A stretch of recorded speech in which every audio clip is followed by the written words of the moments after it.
Bismillahirrahmanirrahim. Assalamualaikum warahmatullahi wabarakatuh.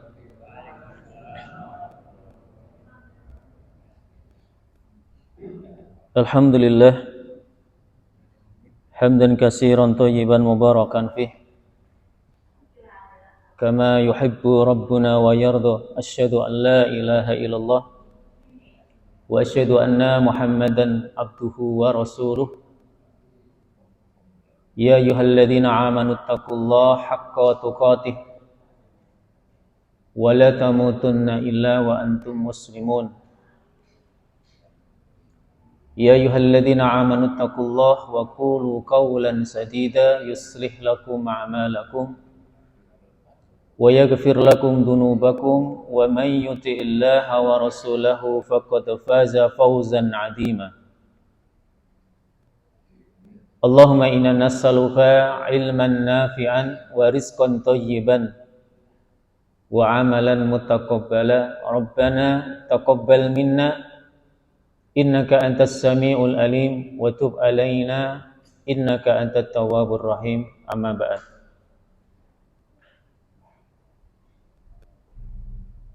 Jamaah salat maghrib Masjid Al-Mawadah yang dirahmati oleh Allah Subhanahu wa taala. Alhamdulillah, bersyukur kepada Allah, malam hari ini kembali kita dipertemukan oleh Allah Subhanahu wa taala di hari Jumat untuk bersama-sama belajar kepada manusia terbaik, yaitu baginda Nabi Muhammad sallallahu alaihi wasallam. Dan kita masih membahas tentang pelajaran yang bisa kita ambil dari perang Uhud yang terjadi di tahun 3 Hijriah. Pekan yang lalu kita membahas bagaimana kisah-kisah heroik para sahabat Nabi Muhammad sallallahu alaihi wasallam. Di antaranya ada Abu Talhah, kemudian ada Rafi' bin Khudaij, ada Ummu Umarah atau Nusaybah. Kemudian kita juga membahas tentang bagaimana perjuangan Mus'ab bin Umair membela Nabi Muhammad sallallahu alaihi wasallam. Insyaallah malam hari ini kita akan sampaikan sirah beberapa sahabat, di antaranya adalah Muhammad bin Amru bin Haram. Kemudian nanti kita juga membahas tentang perjuangan Abdullah bin Jahsi, Sa'ad bin Abi Waqqas. Kemudian kalau nanti ada waktu kita bahas tentang sahabat mulia Talhah bin Ubaidillah. Jamaah yang dirahmati oleh Allah Subhanahu wa taala, kita akan mulai dari satu ayat yang mulia dari surah Al-Imran ayat 169. A'udzu billahi minasyaitonir rajim. Wa la tahsabanna alladhi naqutilu fi sabilillahi amwatan bal ahya'un inda rabbihim yurzaqun. Dan janganlah sekali-kali kamu mengira bahwa orang-orang yang gugur di jalan Allah itu mati. Sebenarnya mereka itu hidup di sisi Tuhannya dan dia mendapatkan rizki dari Allah Subhanahu wa ta'ala. Ayat ini, jemaah yang dirahmati oleh Allah Subhanahu wa taala, berkenaan dengan tokoh yang akan kita bicarakan malam hari ini, yaitu Abdullah bin Amru bin Haram. Jabir bin Abdullah ini adalah putra dari Abdullah bin Amr bin Haram. Jadi kalau kita mendengar nama Jabir bin Abdullah, beliau ini salah satu dari anak-anak muda yang banyak meriwayatkan hadis-hadis Nabi Muhammad sallallahu alaihi wasallam. Dari kalangan muhajirin itu nanti ada nama Abdullah bin Abbas, kemudian Abdullah bin Umar, kemudian dari kalangan kaum Ansar nanti ada namanya Jabir bin Abdullah, kemudian Anas bin Malik, ya, dan Zaid bin Sabit. Ini pemuda-pemuda yang sangat luar biasa. Jabir bin Abdullah, beliau berkata bahwa menjelang terjadinya perang Uhud, aku dipanggil oleh ayahku, Abdullah bin Amru bin Haram. Ayahku berkata, "Ya Jabir, aku menduga bahwa nanti orang yang pertama kali gugur di antara muslimin adalah aku. Maka aku berwasiat kepadamu, berikan nasihat-nasihat yang baik untuk adik-adikmu. Dan aku tidak bisa memberikan warisan terbaik, harta yang baik, kecuali apa yang aku wariskan itu adalah Rasulullah Sallallahu Alaihi Wasallam." Dan betul, kalangan sahabat Nabi yang gugur pertama kali di medan Uhud adalah Abdullah bin Amru bin Haram. Jabir kemudian berkata, ketika ayahku terbunuh di dalam perang Uhud, aku membuka wajah ayahku lalu aku menangis. Para sahabat melarangku untuk menangis, sementara Rasul Shallallahu Alaihi Wasallam tidak berkomentar atas tangisanku itu. Bibiku juga menangisi kepergian ayahku. Pada saat itu Nabi Muhammad Shallallahu Alaihi Wasallam bersabda, "Ya Jabir, engkau tangisi atau tidak, malaikat tetap akan menaungi dengan sayap-sayapnya hingga kalian mengangkatnya." Dalam riwayat yang lain, Jabir berkata, Rasul Shallallahu Alaihi Wasallam bersabda kepadaku, "Ya Jabir, maukah kamu aku beritahukan bahwa Allah Subhanahu Wa Taala itu berbicara langsung dengan ayahmu tanpa hijab, tanpa pembatas." Kemudian Allah berfirman, "Inilah hambaku," kata Allah, "memintalah kepadaku, niscaya aku akan kabulkan permintaanmu." Jadi Allah ini berkata kepada Abdullah bin Haram yang sudah wafat, "Kamu minta apa? Niscaya apa yang kamu minta akan aku berikan." Abdullah bin Haram kemudian menjawab, "Aku ingin sekiranya engkau ya Allah mengembalikan aku ke dunia ini." Maksudnya minta supaya beliau dihidupkan kembali, Pak.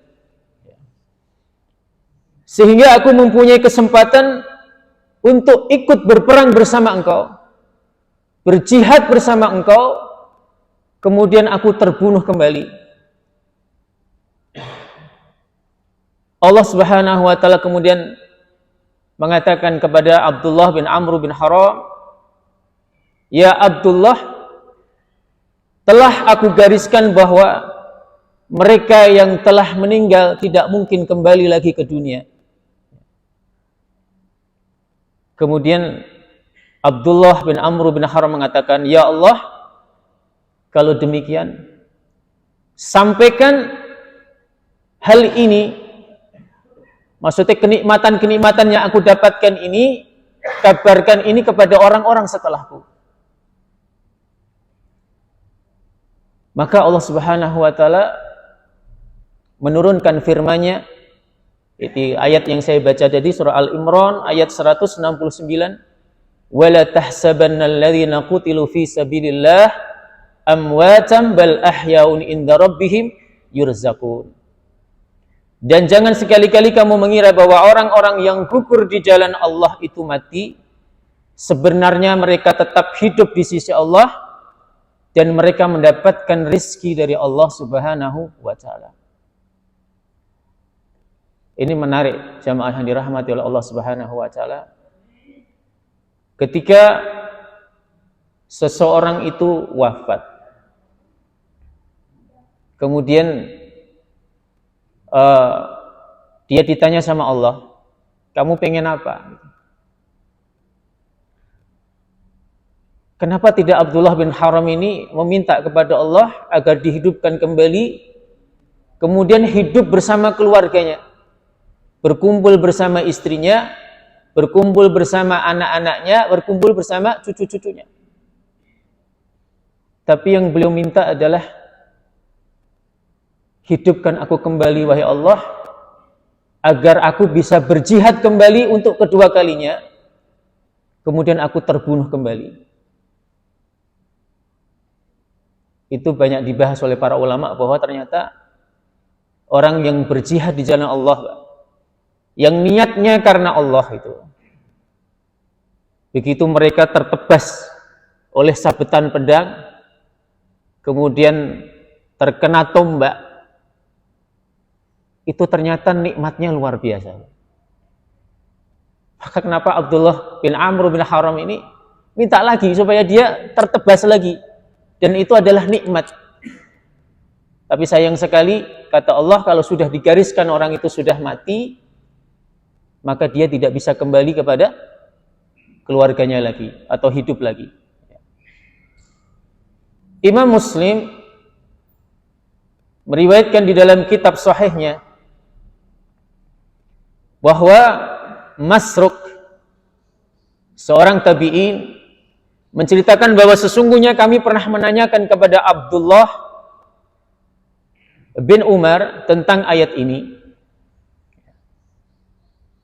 Janganlah kalian mengira bahwa orang-orang yang gugur di jalan Allah itu mati, bahkan mereka hidup di sisi Tuhannya dan mereka mendapatkan rizki dari Allah Subhanahu wa ta'ala.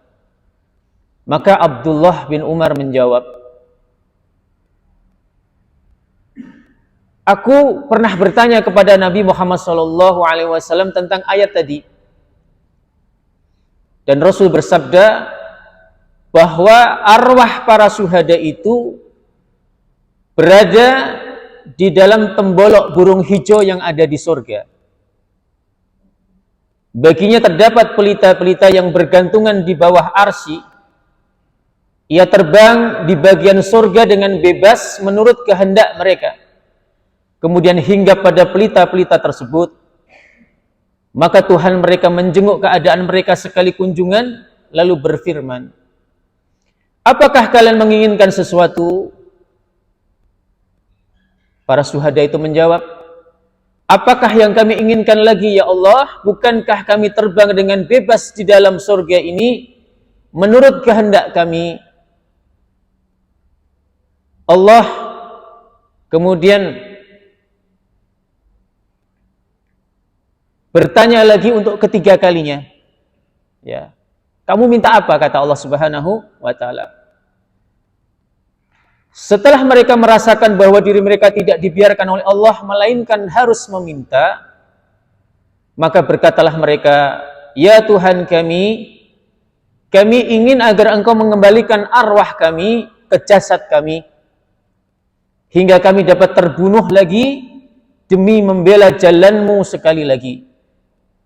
Setelah Allah melihat bahwa mereka tidak mempunyai keperluan lagi, maka barulah Allah Subhanahu wa ta'ala meninggalkan mereka. Hadis yang semisal disebutkan bahwa telah menceritakan kepada kami Abdus Somad, telah menceritakan kepada kami Hammad, telah menceritakan kepada kami Sabit dari Anas bin Malik bahwa Rasulullah SAW pernah bersabda, tiada seorang pun yang meninggal dunia sedangkan di sisi Allah dia memperoleh kebaikan yang menggembirakannya, lalu ia menginginkan dikembalikan lagi ke dunia, kecuali hanya orang yang mati syahid, karena sesungguhnya dia sangat gembira bila dikembalikan ke dunia ini lalu gugur sekali lagi di jalan Allah karena apa yang dirasakan dan keutamaan mati syahid. Ya, ini karomah yang diberikan oleh Abdullah bin Amr bin Haram. Jemaah yang dirahmati oleh Allah Subhanahu wa taala, Jabir bin Abdullah, putra dari Abdullah bin Amr bin Haram, berkata, ketika ayahku mati, kemudian dikuburkan di dalam satu liang lahat bersama Amr bin Jamuh. Kemarin yang kita bahas itu, Amr bin Jamuh yang sudah sepuh, kemudian kakinya pincang gitu. Kemudian berkata di Uhud, saya ingin masuk surga dengan kaki pincangku ini. Dimasukkan di dalam satu liang bersama Amr bin Jamuh. Ternyata keadaan ini membuat hati Jabir bin Abdullah tidak nyaman. Selalu kepikiran gitu ya. Maka setelah 6 bulan, jasad orang tuanya ini dikuburkan di Bukit Uhud. Jabir bin Abdullah ini ingin membongkar jasad ayahnya, Pak. Ingin dipindahkan, dikubur dalam satu liang sendiri gitu. Kemudian beliau berkata, demi Allah, aku melihat jasad ayahku masih utuh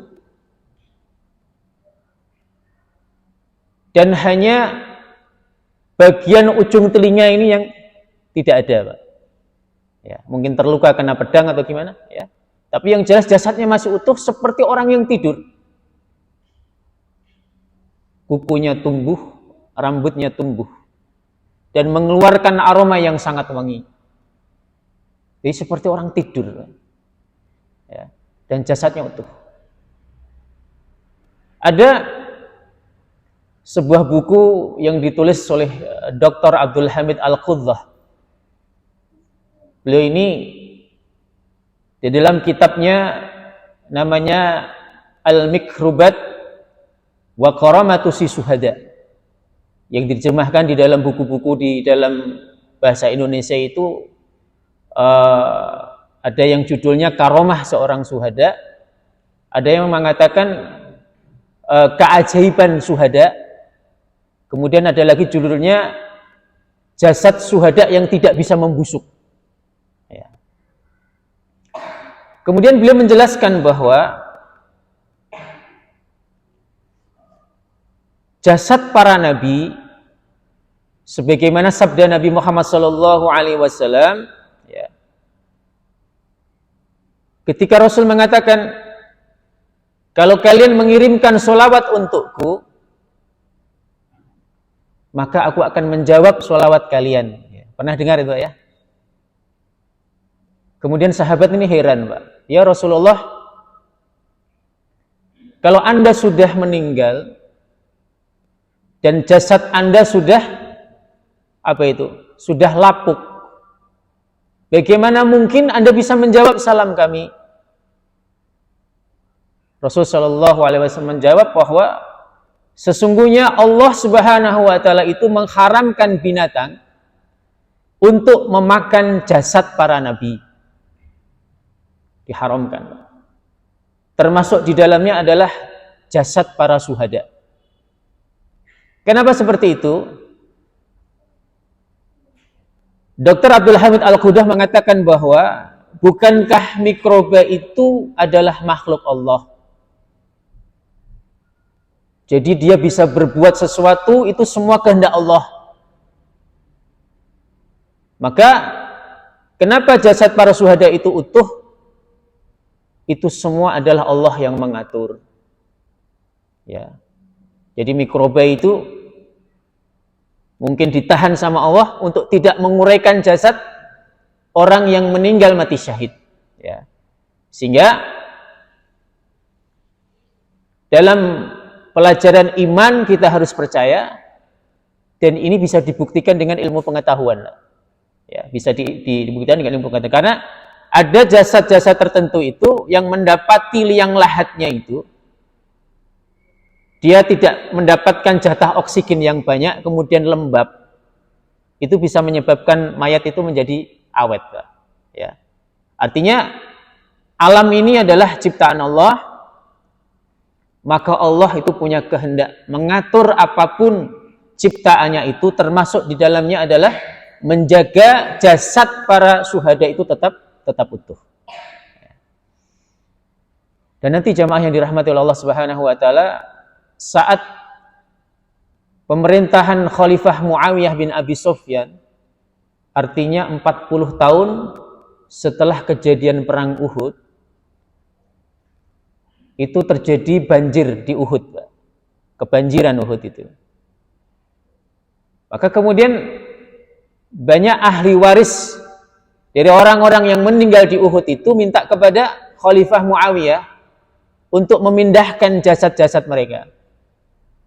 Dan Masya Allah, itu jasad sepanjang 40 tahun itu masih utuh. Bahkan ada di antara jasad mereka itu yang ditemukan dalam keadaan darah masih menetes. Artinya seperti baru terjadi barusan itu. Darahnya masih netes, masih seger itu. Tapi yang keluar adalah aroma wangi. Bukan aroma amis, tapi aroma wangi. Jamaah yang dirahmati oleh Allah Subhanahu wa taala. Kemudian tokoh kedua yang akan kita bahas adalah Amr bin Uqais. Amr bin Uqais ini adalah orang Ansor dari Bani Ashal yang dulu sangat membenci Islam, membenci Rasulullah sallallahu alaihi wasallam. Ketika terjadi perang Uhud, Amr bin Uqais ini belum masuk Islam. Dia mendatangi sahabat-sahabatnya. Begitu didatangi si fulan, nggak ada. Di mana dia? Dia sedang berperang di Bukit Uhud bersama orang-orang kafir Quraisy. Kemudian datang lagi ke saudaranya. Di mana si fulan? Nggak ada. Ternyata mereka ke Uhud, Pak, berperang. Maka kemudian Amr bin Uqais ini mengambil peralatan perangnya, mengambil kudanya, dia pacu kudanya menuju Uhud. Begitu sampai di Uhud, Amr bin Uqais dicegat sama sahabat Nabi. Kamu tidak boleh bergabung karena kamu masih kafir. Kamu bukan orang beriman. Amr bin Uqais kemudian menjawab dengan mantap, saya telah masuk Islam. Saya masuk Islam. Kemudian Amr bin Uqais bertempur dengan sangat luar biasa sampai kemudian beliau ini terluka parah di dalam perang Uhud. Setelah perang selesai, Amr bin Uqais ini dibawa oleh Sa'ad bin Mu'ad kembali ke kota Madinah. Begitu Sa'ad bin Mu'ad bertemu dengan saudarinya Amr bin Uqais, ya. Sa'ad kemudian berkata, "Salihi hamiyatan liqaumika aw ghadaban lahum am ghadaban lillah?" Faqala bal ghadaban lillahi wa lirasulih. Tolong tanyakan pada saudaramu itu. Maksudnya adalah Amr bin Uqais. Apakah dia perang melakukan hal ini demi membela kaumnya? Maksudnya orang-orang Ansor. Atau dia melakukan ini karena membela Allah dan Rasulnya? Amr bin Uqais kemudian mengatakan, aku mengangkat senjataku ini, terluka parah seperti ini, karena membela panji-panji Allah, membela panji-panji Rasulullah. Kemudian Amr bin Uqais wafat. Dan ini disampaikan oleh Rasul sallallahu alaihi wasallam. Bagaimana posisinya Amr bin Uqais ya Rasulullah? Kata Rasulullah, dia adalah penghuni surga meskipun sepanjang hidupnya tidak pernah sholat walaupun 2 rakaat. Nah, ini Masya Allah. Jadi orang kalau masuk Islam dengan sungguh-sungguh, maka semua kesalahannya selama dia kafir itu dihapus oleh Allah Subhanahu wa Ta'ala. Bahkan ketika dia mati, itu dalam keadaan belum pernah sholat sekalipun. Dan matinya adalah mati di medan jihad. Jamaah yang dirahmati oleh Allah Subhanahu wa Ta'ala, kemudian tokoh selanjutnya adalah Abdullah bin Jahsi. Abdullah bin Jahsi ini berarti apa? Iparnya Nabi, Pak. Iparnya Nabi Muhammad SAW, karena Abdullah bin Jahsi ini punya saudari namanya Zainab binti Jahsh yang dinikahi oleh Nabi Muhammad SAW. Abdullah bin Jahsi adalah orang yang pertama kali mendapatkan gelar amir di dalam Islam, yaitu ketika diutus oleh Rasul SAW dalam satu ekspedisi peperangan. Ya. Ibunya bernama Umaymah binti Abdul Muttalib bin Hasim bin Abdul Manaf bin Qusay. Dalam sebuah riwayat dikisahkan, ketika perang Uhud itu meletus, Abdullah bin Jahsi itu mendatangi Sa'ad bin Abi Waqqas. Kemudian Abdullah berkata kepada Sa'ad, "Ya Sa'ad, apakah tidaklah lebih baik kita berdoa dulu sebelum kita memulai peperangan?" Kata Sa'ad, "Baik. Mari kita sama-sama cari tempat yang sepi untuk kita berdoa kepada Allah Subhanahu wa Ta'ala." Yang berdoa duluan adalah Sa'ad bin Abi Waqqas. Kata beliau, "Wahai Rabbku, apabila perang telah meletus, aku ingin kau pertemukan aku dengan musuh yang sangat kuat, sehingga aku memerangi karenamu, kemudian aku bisa membunuhnya, dan aku bisa mengambil ghanimahnya, hartanya." Abdullah bin Jahsi kemudian mengatakan, "Amin."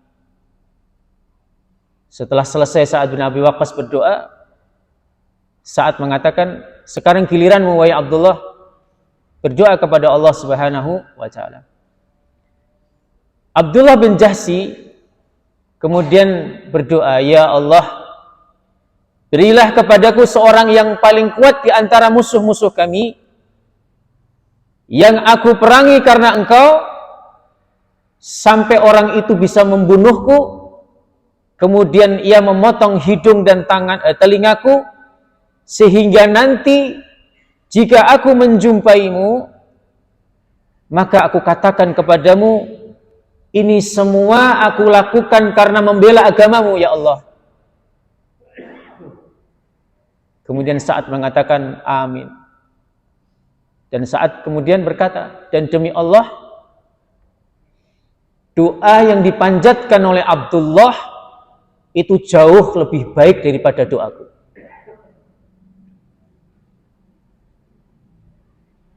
Dan subhanallah, Abdullah bin Jahsi, beliau dibunuh oleh Abul Hakam bin Ahnas bin Suraik. Ya. Setelah itu dikuburkan bersama Hamzah dalam satu liang lahat. Beliau mendapatkan syahid dalam usia 40 tahun beberapa bulan. Dan Allah Subhanahu wa Ta'ala mengabulkan doanya, kata Sa'ad bin Abi Waqqas, "Karena aku melihatnya pada akhir siang, keadaan hidung dan telinganya itu tergantung pada seutas benang." Jadi nanti kan begitu perang selesai, ya, itu jasad muslimin dimutilasi, Pak. dipotong-potong. Termasuk jasadnya Abdullah bin Jahsy itu diambil telinganya sama hidungnya digantung di seutas benang. Ya. Kemudian selanjutnya adalah Sammas bin Utsman radhiyallahu anhu. Sammas bin Utsman bi As-Sarik bin Harami Al-Quraisy Al-Mahzumi. Ini beliau satu kabilah dengan Abu Jahal, dengan Khalid bin Walid. Ya.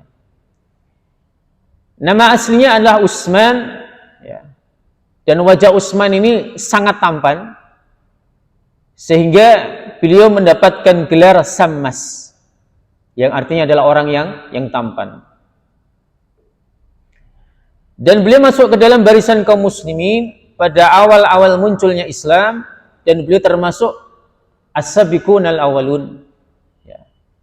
Dan beliau terbunuh di perang Uhud dalam usia 34 tahun, dan beliau tidak memiliki keturunan. Dan beliau dibunuh oleh Ubay bin Khalaf al-Jumahi. Ya. Dikatakan bahwa Sammas ini meninggal dalam rangka membela Nabi Muhammad sallallahu alaihi wasallam. Ketika muslimin kalah, sebagian sahabat lari terpontang-panting meninggalkan Nabi Muhammad sallallahu alaihi wasallam, maka Sammas ini berada di sisi Nabi Muhammad sallallahu alaihi wasallam sebagai tameng Nabi Muhammad sallallahu alaihi wasallam. Dan ketika beliau ini dalam keadaan wafat, itu hampir tubuhnya terkena sabetan pedang, terkena sabetan tombak, dan lemparan anak panah. Ya. Dalam peperangan ini, setiap Rasul sallallahu alaihi wasallam melemparkan pandangan ke kanan dan ke kiri, selalu melihat Sammas di depan beliau, membela dengan pedangnya. Dan tatkala Rasul sallallahu alaihi wasallam pingsan, Sammas menjadikan dirinya sebagai pelindung Rasul sallallahu alaihi wasallam hingga akhirnya beliau ini wafat. Tatkala perang Usai, ia dibawa ke kota Madinah, masih nampak sisa-sisa kehidupan pada dirinya. Maka beliau pun dirawat di tempat Aisyah radhiyallahu anha, dan ini terdengar oleh Ummu Salamah. Ummu Salamah ini sepupu dari Sammas. Beliau berkata, mengapa dia tidak Anda tempatkan di rumahku ya Rasulullah? Karena Sammas itu adalah anak dari pamanku. Maka Rasulullah SAW mengatakan kepada para sahabatnya, bawalah ia ke tempat Ummu Salamah. Maka di tempat Ummu Salamah itu, kemudian Sammas itu menghembuskan nafasnya yang terakhir, syahid. Ya.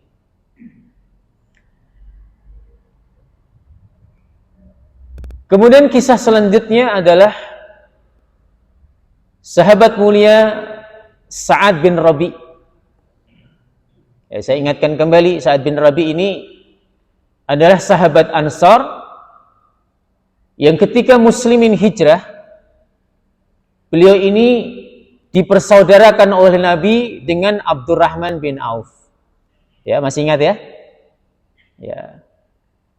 Sa'ad bin Rabi' itu memberikan tawaran kepada Abdurrahman bin Auf. Ya Abdurrahman, sekarang engkau ini adalah saudaraku. Aku punya rumah 2, 1 untukmu. Aku punya 2 kebun kurma 2, 1 untukmu. Bahkan yang tidak bisa diterima oleh akal kita, Pak. Saya punya istri 2.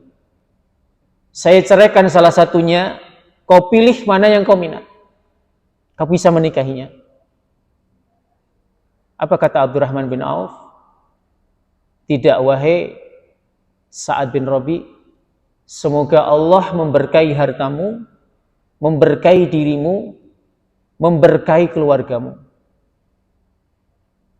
Kemudian Abdurrahman berkata, "Dhullani 'ala su." Tunjukkan di mana letak pasar. Maka Abdurrahman di pasar itu, karena beliau punya kepaewaan yang luar biasa di dalam hal bisnis, ya. Maka hanya beberapa pekan itu Abdurrahman bin Auf ketemu Nabi Muhammad SAW, itu rambutnya klimis wangi. Tidak seperti semasa beliau pertama kali hijrah. Rasul bertanya, "Apa yang terjadi denganmu, wahai Abdurrahman?" "Ya Rasulullah, semalam saya menikahi salah satu putri Ansor." Kemudian Rasul bertanya, "Apa maharnya?" Apa itu? Emas sebesar biji korma. Tidak tahu itu berapa gram itu. Mahal itu ya. Mahal. Berapa gram Pak kira-kira? Atau biji korma itu. Ya. Kemudian Rasul mengatakan, "Ya Abdurrahman, bikinlah resepsi meskipun hanya dengan 1 ekor kambing." Ya. Dan Sa'ad bin Rabi ini, jamaah yang dirahmati oleh Allah Subhanahu wa taala, ikut terlibat di dalam perang Uhud. Ya. Diriwayatkan dari Ma'an bin Isa, dari Malik bin Anas, dari Yahya bin Sa'id, bahwa ketika terjadi perang Uhud dan perang Uhud itu telah selesai, Rasul sallallahu alaihi wasallam berkata, "Siapa di antara kalian yang bisa memberikan kabar tentang Sa'ad bin Rabi?" Ada seorang sahabat Nabi Muhammad SAW yang menjawab, "Ya Rasulullah, saya akan mencarinya." Dan sahabat itu adalah Zaid bin Sabit. Ya. Maka Zaid bin Sabit kemudian berkeliling mencari Sa'ad bin Rabi di antara para prajurit yang telah syahid dan tengah terkapar karena mendapatkan luka berat. Sa'ad bin Rabi yang sedang terbaring bertanya kepada Zaid bin Sabit, "Ya Zaid, apa yang kamu cari?" Ya, dalam keadaan terluka parah. Maka Zaid itu menjawab, "Aku diutus oleh Rasul sallallahu alaihi wasallam untuk mencarimu dan memberikan kabar tentangmu." Saat kemudian mengatakan, "Sampaikanlah salamku untuknya dan beritakanlah bahwa di tubuhku terdapat 11 lubang yang akan menjadi saksi di hadapan Allah Subhanahu wa taala. Aku telah melihat ajalku dan sampaikan kepada kaummu bahwa tidak ada penyesalan sedikit pun ketika kalian mati di jalan Allah Subhanahu wa taala." Jadi orang yang mati syahid itu, Pak, itu sebelum mereka itu mati, itu mereka sudah ditunjukkan tempatnya di mana nanti kelak di akhirat, Pak. Tempatnya adalah di surga. Makanya kalau kita pernah menyaksikan seseorang yang wafat, kemudian kita melihat orang itu tersenyum, maka orang itu sesungguhnya ditampakkan oleh Allah Subhanahu wa taala tempatnya di surga, yang itu merupakan kenikmatan yang luar biasa. Maka orang-orang kafir Quraisy itu atau orang-orang musyrik lainnya itu mereka heran, Pak. Kenapa muslimin itu kalau di medan jihad itu bisa melakukan sesuatu yang ajaib, yang luar biasa itu? Karena orang beriman itu kalau mereka berjihad, yang mereka cita-citakan itu mati, Pak. Berbeda dengan musuh-musuh Islam. Mereka kalau berperang, itu cita-citanya mereka hidup dan ingin kembali kepada keluarganya. Tapi bagi orang beriman itu tidak. Mereka berperang dan mereka punya cita-cita untuk tidak dikembalikan di tengah-tengah keluarga mereka. Cita-citanya mati. Ya.